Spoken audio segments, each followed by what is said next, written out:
យប់នោះបើខ្ញុំដឹងថាការជិះម៉ូតូឆ្លងស្ពានមួយនេះនឹងធ្វើឲ្យខ្ញុំឃើញអ្វីមួយដែលមិនគួរឃើញខ្ញុំនឹងមិនចេញពីផ្ទះទេម៉ោងប្រហែល11យប់ខ្ញុំបានជិះម៉ូតូត្រឡប់មកផ្ទះតែម្នាក់ឯង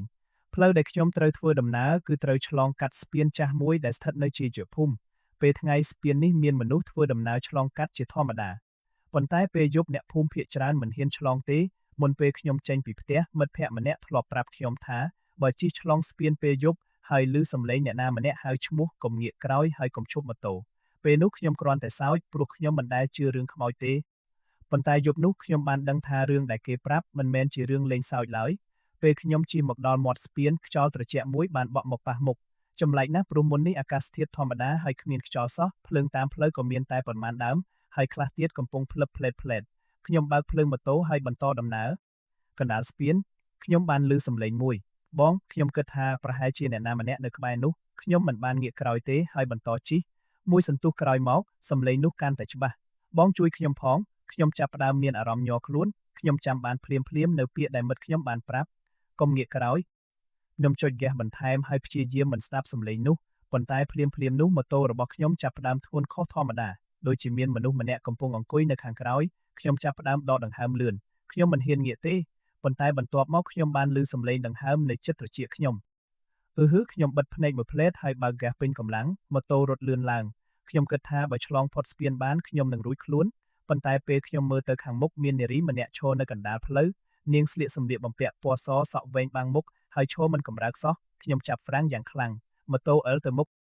ខ្ញុំគិតថាខ្ញុំនឹងបុកនាងហើយប៉ុន្តែនៅពេលខ្ញុំងើបមុខឡើងនារីនោះបាត់ទៅហើយខ្ញុំក្រឡេកមើលជុំវិញគ្មាននរណាម្នាក់មានតែស្ពានងងឹតនិងសំឡេងទឹកនៅខាងក្រោមខ្ញុំមិនហ៊ាននៅបន្តទៀតទេខ្ញុំបើកម៉ូតូទៅមុខយ៉ាងលឿនតែបើទោះជាខ្ញុំជិះលឿនប៉ុណ្ណាខ្ញុំនៅតែឮសំឡេងមួយនៅពីក្រោយបងឈប់សិនខ្ញុំខំថ្មិញហើយមិនងាករហូតដល់ខ្ញុំឆ្លងផុតស្ពានហើយឃើញផ្ទះអ្នកភូមិខ្ញុំទើបមានអារម្មណ៍ថាខ្លួនឯងបានរួចផុតពីអ្វីមួយខ្ញុំឈប់ម៉ូតូហើយដកដង្ហើមធំប៉ុន្តែពេលខ្ញុំកំពុងដកដង្ហើមមានសំឡេងមួយទៀតលាន់ចេញពីខាងក្រោយបងហេតុអ្វីមិនជួយខ្ញុំលើកនេះសំឡេងនៅជិតខ្លាំងណាស់ខ្ញុំទ្រាំលែងបានខ្ញុំងាកក្រោយហើយអ្វីដែលខ្ញុំឃើញធ្វើឲ្យខ្ញុំស្ទើរតែដួលពីលើម៉ូតូនៅលើកៅអីខាងក្រោយមានស្នាមជើងសើមពីរដាក់ជាប់លើកៅអីហើយមានស្នាមទឹកហូរចុះពីកៅអីទៅលើកង់ក្រោយប៉ុន្តែគ្មានមនុស្សអង្គុយនៅទីនោះទេខ្ញុំជិះទៅផ្ទះភ្លាមព្រឹកឡើងខ្ញុំបានយករឿងនេះទៅប្រាប់មិត្តរបស់ខ្ញុំពេលខ្ញុំនិយាយដល់ចំណុចថាខ្ញុំបានឮសំឡេងស្ត្រីហៅពីក្រោយមិត្តខ្ញុំស្ងាត់មួយសន្ទុះបន្ទាប់មកគេនិយាយថាបងអ្នកមានសំណាងណាស់ដែលមិនឈប់នៅកណ្ដាលស្ពានខ្ញុំសួរហេតុអី